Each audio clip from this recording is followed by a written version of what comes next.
Hello everybody and welcome to the Reds Army. This is where we talk about anything and everything about Manchester United. Well, it's official. Manchester United is one of the worst performing football teams in the Premier League. I mean, we are sitting 15th on the table, just about 8 points or 9 points out of the relegation zone. And guess what? We are 18 points out of the Champions League football, 18 points away from top 4. So today's video, I want to talk about the extreme measures that Man United fans can take to ensure that the club doesn't spiral out of control. I mean, I was looking at the table. We are 15th. We have 29 points. We have won 8 games, drawn 5, and lost 12. We have a -7 goal difference, and to make matters worse, we still have 6 Premier League games to go and 1 FA Cup game. I mean, out of those 6 Premier League games, we have 1 with Everton, where we are going to travel away to Everton. We are hosting then later on, I think 4 days later, we are going to host Ipswich at Old Trafford. Then on March 2nd, we are going to play Fulham for in the FA Cup. Then after 7 days from the FA Cup match, we are going to play Arsenal at Old Trafford, back in the Premier League, okay? Then we are going to travel to Leicester City. Then we are going to travel to Nottingham Forest and then conclude the season by hosting Manchester City. Those are the 6 Premier League games and 1 FA Cup game still waiting for Manchester United. And yet, we are 15th, 29 points still, and I think we are like 12 points ahead of Ipswich Town, which are 18th and occupying the last relegation position. So Man United right now, we are in trouble. In my 20 years of supporting Manchester United, I've never seen anything like this. Never ever had I dreamt that Man United would ever sink this low. But here we are 15th, 29 points so far this season. We have won only 8 games, 8, and we have lost 12 and drawn 5. Let that sink in. We have only won 8 games this season so far, and we have 6 games to come. And your guess is as good as mine that we are not going to win the next 6 Premier League games. Nope, we are going to actually, if things go our way, we might win half of those. But it's difficult right now, especially after the performance we produced during the Tottenham game. You can already tell that things are about to get even worse. I don't see us winning against Everton. I don't know. Maybe against Ipswich we can beat them. Fulham, that's an FA Cup game. I don't know how that's going to go. Against Arsenal, man, maybe we can try our luck against Leicester, or maybe even get a draw against Nottingham Forest, and even maybe a draw against Manchester City. But it's impossible for us to win all these 6 games, especially with the way we have been playing lately. So I decided to think about the worst case scenario that the fans can do to demonstrate their frustrations towards the club and the owners. And the worst they could do was to boycott the match day tickets. I mean, to ensure that nobody attends the next 6 or 7 matches. Okay, so I have looked at the pros and cons, you know, the problems, the positives and the negatives of boycotting matches and ensuring nobody attends the matches. And we are going to cover that in this video, so stick around and you'll find out. And if you are new here, kindly take a second to subscribe. I am sorry for sounding like a broken record, but to you it's nothing, and to us it's almost everything. We're trying to build a community. We're trying to establish a place where random people can just come and talk about football, you know, and talk about Manchester United and everything we are going through and whatever it is that we want to accomplish in the next season. So let's get down to the video. So it's evident that things are not good at Man United. Things are actually getting worse. People are struggling. Players are struggling. I mean, everything is crumbling down. I mean, our team is ravaged by injuries to a point now that we have to field Eriksen, the legs of Eriksen, Casemiro, alongside Bruno Fernandes, Okay, we have to bring in even academy graduates to try and fill in the gaps that have been left by these injuries. Kobe Maino will be out of Man United for the next 2 weeks. Ahmad will be out for the remainder of the season. Ugarte, nobody has talked about Ugarte. I don't know how long he's going to be out. Lisandro Martinez, well, your guess is as good as mine. I think he's going to be out for the remainder of the season. I think it's time that the fans come together and decide to take the club back from the Glazers and INEOS. And one of the ways they can do that is through boycotting Old Trafford. So, why would they boycott? Listen, match day tickets, they bring in more money. They are among the biggest revenue generators for Manchester United, and they are not just match day tickets. We are talking about merchandises that people buy once they go to watch the game. We're talking about food and drinks. All these, they add up to a lot of money every time Man United is playing back at home. So boycotting and not attending matches means that Man United as a club will be missing out on this money. You know what that means? It will be hitting the Glazers and the INEOS where it hurts them the most, which is their pockets. All right. Now let's look at the positives. Okay. The positives about boycotting match days. I'm sorry, I just spaced out a little bit. The positives about boycotting match day will be, first of all, we'll be putting pressure on ownership. I mean, the Glazers and INEOS are not communicating. They don't really care about Manchester United. They are not telling us their plans. They are not sharing their plans with us.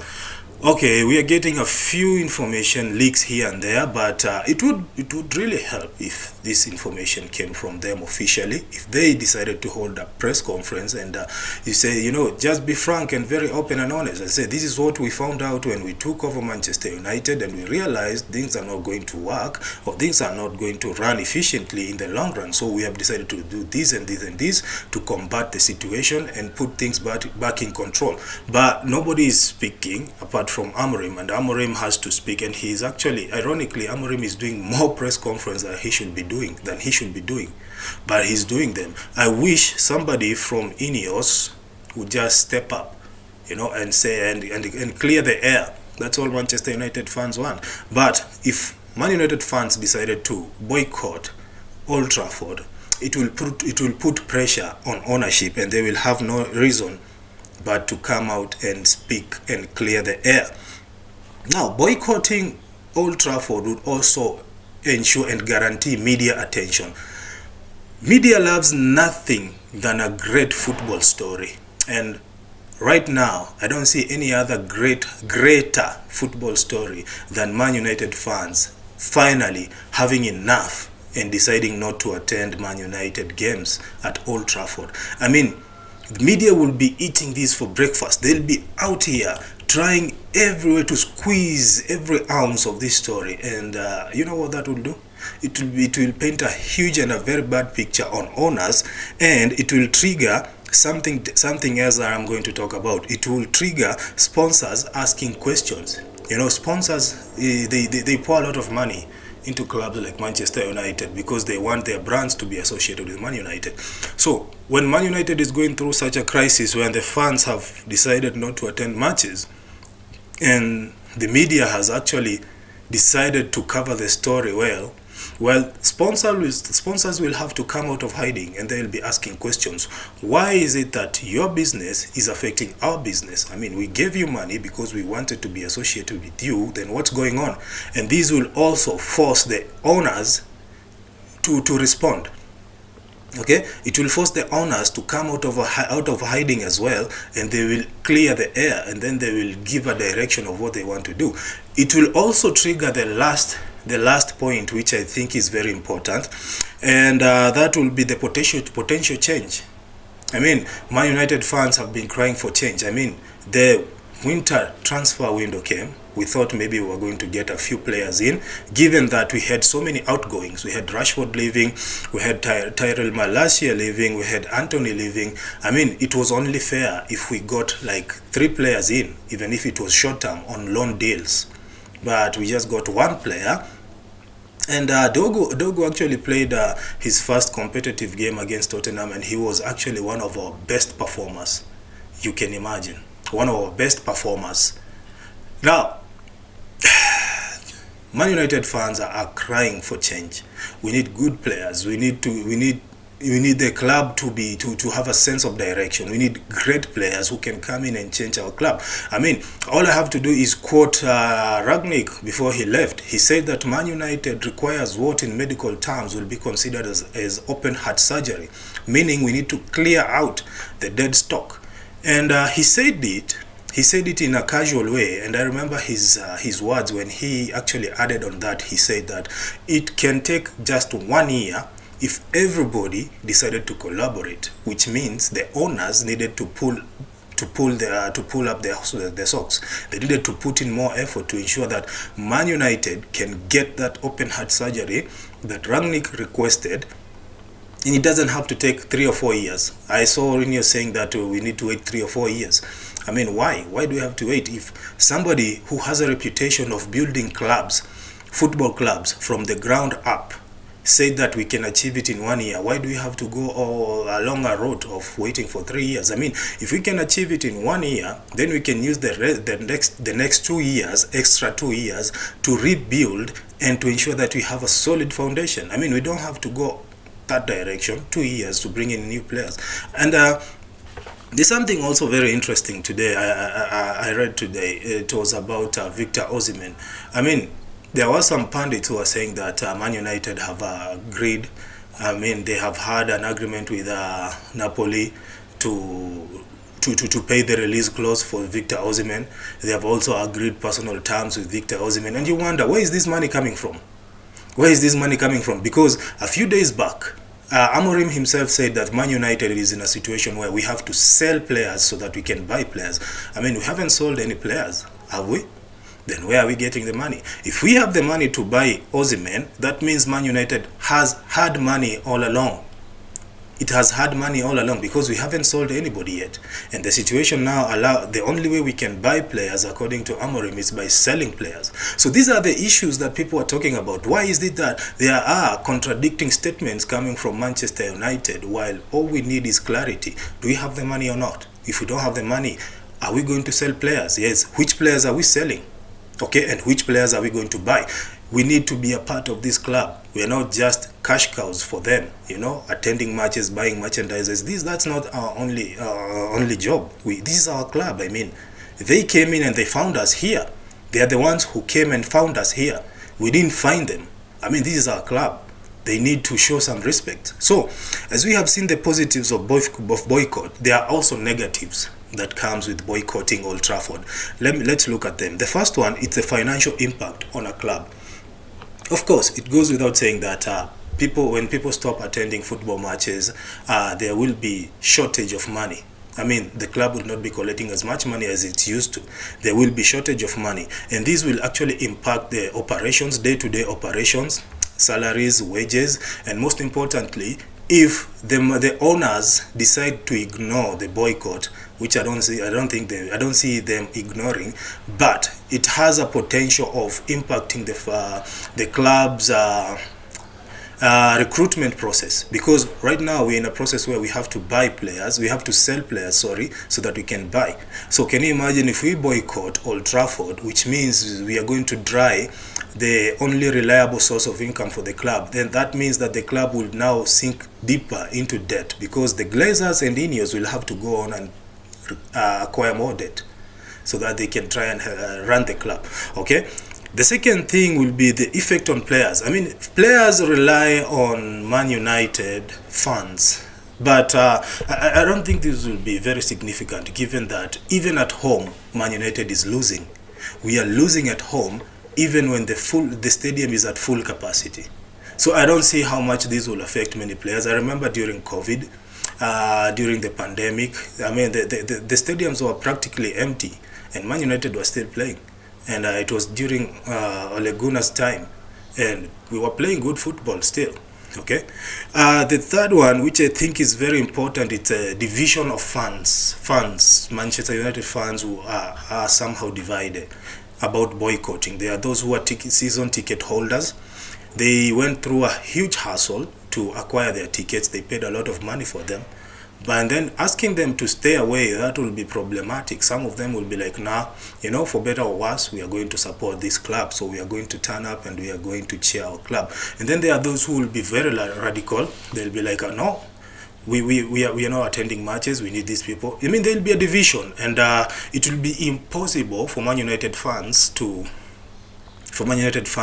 achieve anything through boycott, because we will not be heading on the same direction. Okay, the last point is temporary impact. I mean, we have seen it before.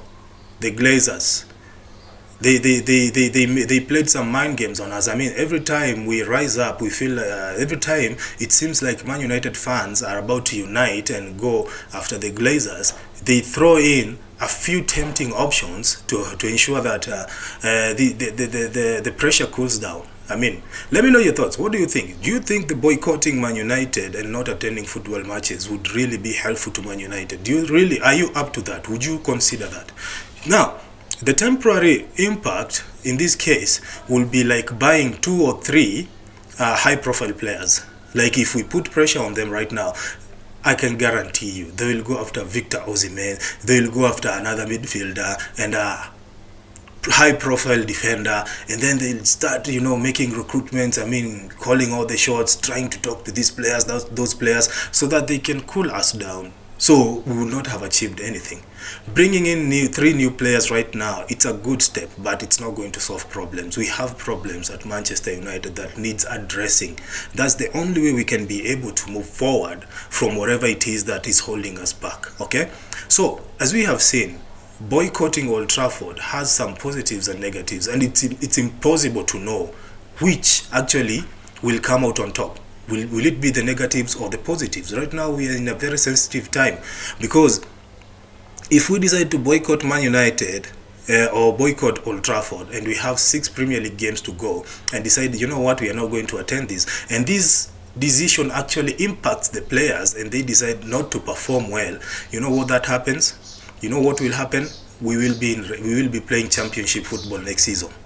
Okay, because they will be demoralized and they will not be attending matches, because I can guarantee you this season is difficult for everybody, even the players. They're having a hard time. We don't know what's going on, but they're having a hard time. Okay, now, or the boycott could result in positive issues, like you never know, maybe the owners will finally will be cornered and they will decide, you know what, we're going to sell this club, which I don't think is going to happen, but you never know. I mean, if they decide to sell it, maybe we'll get better owners, or they may decide now, you know what, we are not going to take money out of the club, we are going to invest in the club, we are going to bring in new players. It could be positive and it could be negative. So nobody knows what will happen. What are the legal and ethical considerations? First of all, calling out for peaceful. Now, before we wrap up, let's make something clear. Calling for peaceful boycott is perfectly legal when done without inciting somebody or spreading misinformation. Okay, this is about the fans, Man United fans, making a consumer decision not to buy season tickets or football match tickets. But at the end of the day, it has to be done in a civilized manner to ensure that nobody is defamed, there is no misinformation spread, there is no incitement, there is no violence whatsoever. So you can see how difficult that could be, especially right now when we have so many frustrated Man United fans. We are so frustrated to a point now, anything could happen. So is boycotting the real answer? I don't know. I will leave that to you. You tell me in the comment section. Do you really think that boycotting Old Trafford and not attending football matches will yield anything positive? Okay, let me know in the comment section. So this is the end of the video. I'm going to have to end it here. I have something else I need to do. So watch out for my next video where I'll be talking about INEOS and what I think they have done wrong. So until then, I'll see you in the next video, and take care.